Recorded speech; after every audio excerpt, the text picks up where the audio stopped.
ابھی ہم دیکھ رہے ہیں کہ پچھلی ایک مہینے سے ہمارے نمبر آف کیسز جو ہیں وہ بہت کم ہو چکے ہیں. انفیکٹ اب پچھلے کچھ دنوں میں دیکھیے کہ even 0 number of cases report کیے گئے پوری یو ٹی میں. تو یہ اس ٹائم حالانکہ اس ٹائم دیکھ رہے ہیں کہ لوگ کم آ رہے ہیں, جو ٹیسٹنگ ہو رہی ہے وہ بھی کم ہو رہی ہے as compare to previous months. لیکن اوور آل اگر ہم ہاسپٹل کا ایڈمیشن بھی دیکھیں تو ابھی ہمارے ہسپتال یا باقی ہسپتالوں میں بھی ہاسپٹل ایڈمیشن جو کووڈ کے لحاظ سے ہے وہ بہت کم ہے.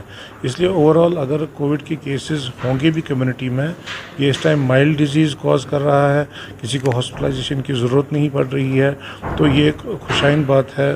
تو جیسے ایکسپیکٹڈ تھا کہ یہ ہو سکتا ہے کہ بیماری جو ہے یہ اینڈیمک ہو جائے, یعنی کہ جیسے باقی وائرل ڈیزیز میں نزلہ زکام ہوتا ہے تو ویسے ہی یہ رہے اور کوئی سیویئر ڈیزیز کاز نہ کرے.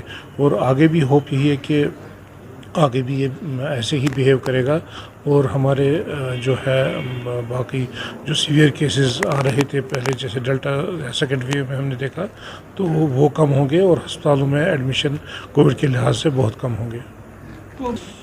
دیکھیے جو ویریئنٹ ہے, جیسے ہم نے اومیکرون کا دیکھا, اس میں ہم نے دیکھی کہ انفیکٹیوٹی بہت زیادہ تھی, اور حالانکہ اس میں سیویئرٹی آف ڈیزیز جو ہے وہ بہت کم تھی as compare to the previous variants.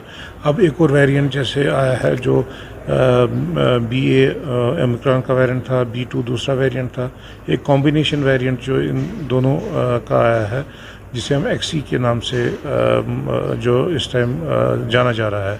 تو اس کے کیسز بھی ہمارے ملک میں جو ہے 2 کیسز ابھی تک ڈیٹیکٹ ہو چکے ہیں.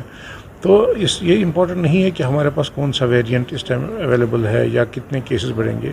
زیادہ امپورٹنٹ یہ ہے کہ جو سیویئرٹی آف ڈیزیز جو ہے, جو کوئی بھی ویریئنٹ ہو وہ سیویئر ڈیزیز کاز نہ کرے, کیونکہ وہی ہمارے ہیلتھ کیئر سسٹم پہ برڈن ڈالتا ہے اور اسی کی وجہ سے جو ہے مورٹیلٹی ہونے کا زیادہ اندیشہ رہتا ہے. لیکن اگر کوئی انفیکٹیو زیادہ بھی وائرس ہوگا لیکن مائلڈ ڈیزیز کاز کرے گا, مجھے نہیں لگتا ہے کہ یہ کاز آف کنسرن ہونا چاہیے.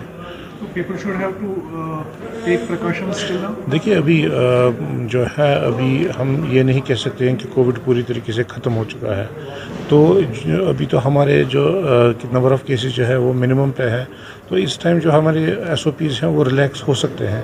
لیکن اگر کہیں پہ بھی ہمیں لگے کہ نمبر آف کیسز بڑھ رہے ہیں اور کوئی ویریئنٹ پایا جا رہا ہے جو زیادہ انفیکٹیو ہے, تو مجھے لگتا ہے کہ اس ٹائم ہمیں پھر سے اپنی جو SOPs ہیں اس کو فالو کرنے کی ضرورت پڑے گی.